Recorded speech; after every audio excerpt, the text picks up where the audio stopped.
Ovo što vidite na samom ulazu u naš plastenik je kreativni nered, ali mi se u njemu super snalazimo. Inspirira nas da stvaramo nove video savjete, smišljamo nove teme i tako mnogima pomažemo da se odluče na uzgoj biljaka i uživaju u njihovim plodovima. Januar je i temperature su dosta niske, pogotovo kada krene vjetar, ali u plasteniku su uslovi za rad i kreativnost. Nedavno smo pripremili uzdignute gredice kako bi sebi olakšali rad i uzgajali različite biljke tokom cijele godine. Tako ćemo i ljeti umjesto da samo uzgajamo paradajz, papriku, krastavce i slične biljke koje smo do sada uzgajali, posaditi i različito korijenasto povrće, kupusarice i mnogo drugog povrća, ali i voća. O tome ćete naravno sve na vrijeme saznati na našem kanalu. Gredice smo pripremili tako što smo redali slojeve koji će osigurati plodnost našim biljkama. Ako ste možda vidjeli naš kratki short video, vidjeli ste šta smo sve stavljali u slojeve u gredici. Stavili smo sloj šumskog otpada, to jest grana i panjeva koje smo pronašli. Na to je išlo malo zemlje da popuni šupljine između grana, te dalje ide sloj slame. Na njega smo stavili stajnjak, te dodali zemlju iz plastenika, na koju smo za dobar početni rast biljaka dodali supstrat za biljke. Naravno da će svi detalji biti u posebnom videu uskoro, pa ćete i vi moći da isprobate ovakav način uzgoja. Mnogo smo biljaka već posadili i posijali. Iako je januar, plastenik je osigurao uslove pogodne za njihovo nicanje i klijanje, te ukorjenjavanje presadnica.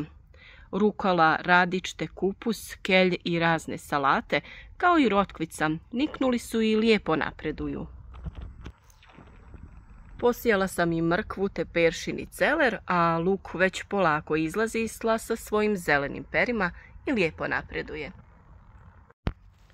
Salatu, špinat i blitvu sam presadila iz plastenika jer uvijek imamo dio gdje niču nove mlade biljke.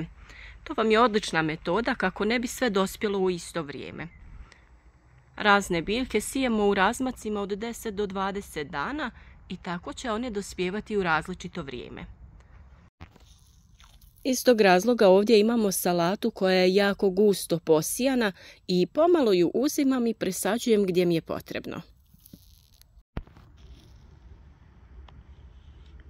Isto tako u PVC podloške posijem salatu i drugo zelenilo kako bi uvijek imala presadnice.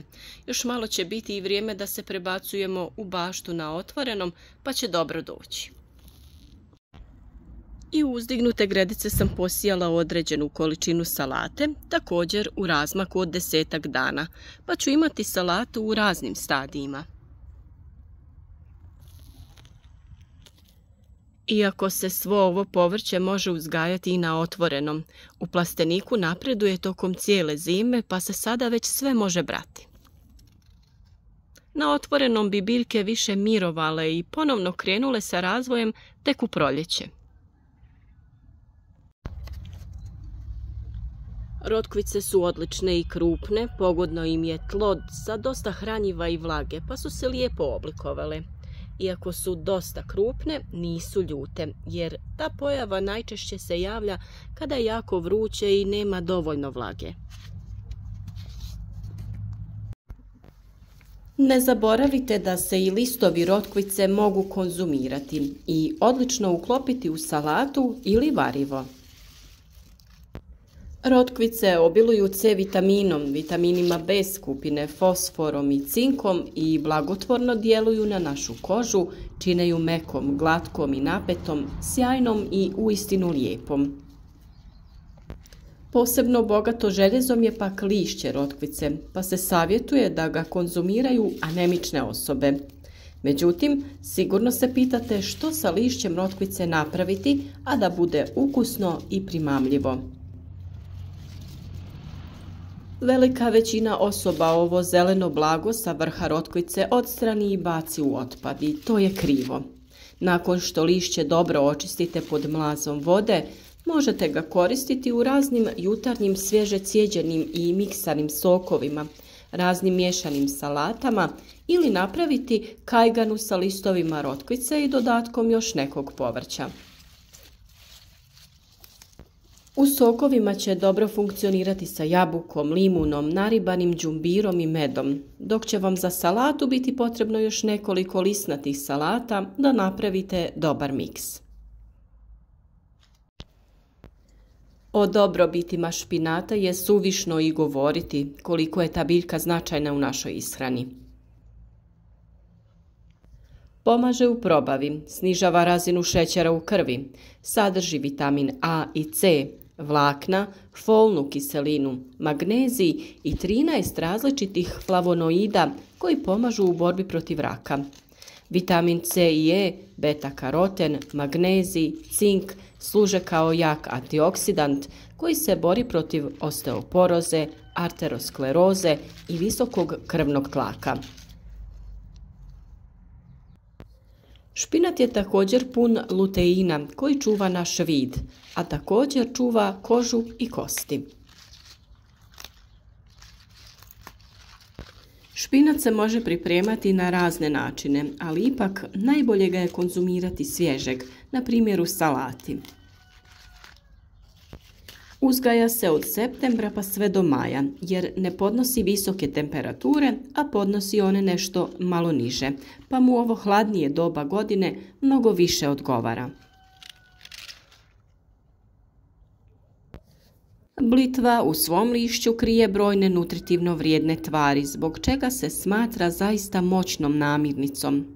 Gotovo da nema vitamina ili minerala koji nisu u većoj ili manjoj mjeri sadržani u ovom povrću.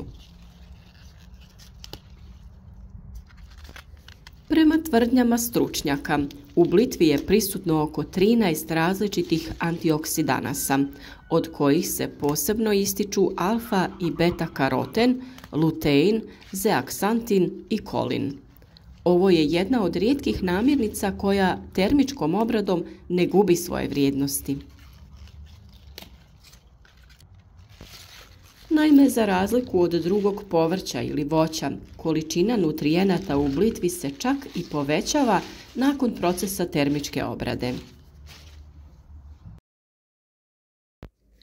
U jednoj porciji lišća blitve u značajnim količinama su dostupni vitamini K, A, E i C, te minerali magnezij, mangan, kalij i željezo. U nešto manjem postotku prisutni su riboflavin, tiamin, niacin, pantotenska kiselina, vitamin B6, kalcij, fosfor, cink i selen. Blitva je odličan izvor folne kiseline, zbog čega se konzumacija ovog povrća posebno preporučuje trudnicama i dojiljama. Konzumacija blitve sprječava pojavu niza bolesti poput raka i oboljenja kostiju, te bolesti srca, snižava krvni tlak i razinu šećera u krvi, te također čuva zdravlje očiju. Nju za razliku od špinata možete uzgajati tokom cijele godine. Svaka biljka koju uzgojimo sami ima samo pozitivne učinke na naše zdravlje, tako da je uvijek dobro, pa makar u posudama, uzgajati nešto ovakvog zelenila. Razne zelene salate, rukola, mladi luk neizostavni su u pripremi šarene salate koja je idealan prilog bilo kojem jelu. Nutricionisti preporučuju da uz konzumaciju mesa u tanjuru uvijek na 100 g mesa imate barem 200 g povrća kako bi tijelo lakše preradilo unešenu hranu. Ovo povrće nam zimi omogućava jačanje imuniteta i raznoliku ishranu, a mi se već radujemo uzgoju sveg ostalog povrća. Za nekih 15 dana mi krećemo sa uzgojem presadnica, paprike, paradajza, patliđana, a malo kasnije i tikvica, krastavaca i ostalog povrća. Radujemo se tim poslovima i već pripremamo prostor i sve što nam je potrebno da uzgojimo presadnice i da to bude uspješno. Naše izdignute gredice odlično će poslužiti i za sjetvu presadnica koje ćemo u njima lakše zaštititi i osigurati im potrebne uslove prije nego dođe vrijeme za pikiranje i presađivanje. O ovim temama smo dosta govorili zadnjih dana, pa se nadamo da ste sve sa pažnjom poslušali kako bi izbjegli pojedine greške.